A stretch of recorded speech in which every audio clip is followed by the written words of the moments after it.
Hello అండి. అందరెలా ఉన్నారు? బాగున్నారా? ఈరోజు నేను మీకు ఒక మంచి స్పెషల్ స్నాక్‌ని అయితే చూపిస్తున్నాను. మీరు కూడా ట్రై చేయండి. చాలా బాగుంటుంది. ఈ స్నాక్ ప్రిపేర్ చేసుకోవడానికి మెయిన్ ఇంగ్రీడియెంట్ అయితే మొక్కజొన్న పిండి అండి.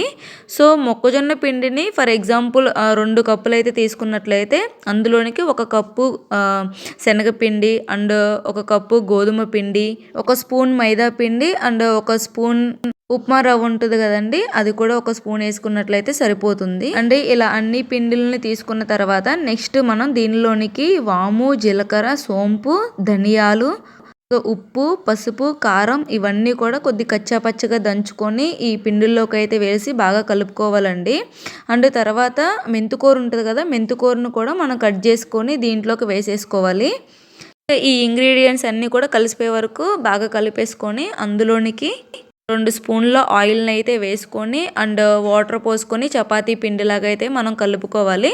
అండ్ ఫైనల్‌గా మనం దాన్ని చపాతీలాగా చేసుకొని ఇలా స్క్వేర్ షేప్‌లో అయితే కట్ చేసుకోవాలండి. నెక్స్ట్ ఇలా స్క్వేర్‌లా ప్రిపేర్ చేసుకున్న చిన్న చపాతీలను అయితే మనం బాగా హీట్ అయిన ఆయిల్‌లో అయితే వేసేసుకొని ఇలా రెడ్ కలర్ వచ్చేంత వరకు అయితే మనం వీటిని ఫ్రై చేసుకోవాలి. 2 సైడ్స్ కూడా కలర్ చేంజ్ అయ్యేంత వరకు అయితే మనం ఇలా ఆయిల్‌లో వేయించుకోవాలండి.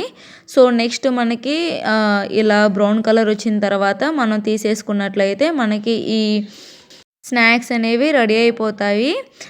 ట్రై చేయండి. చాలా బాగుంటాయి ఇవి. చాలా కొత్తగా కూడా ఉంటాయి. అండ్ హెల్త్‌కి కూడా చాలా మంచిది ఇవి. ఈ వీడియో గనుక మీకు నచ్చినట్లయితే లైక్ చేయండి friends. Thank you for watching. Subscribe for more videos.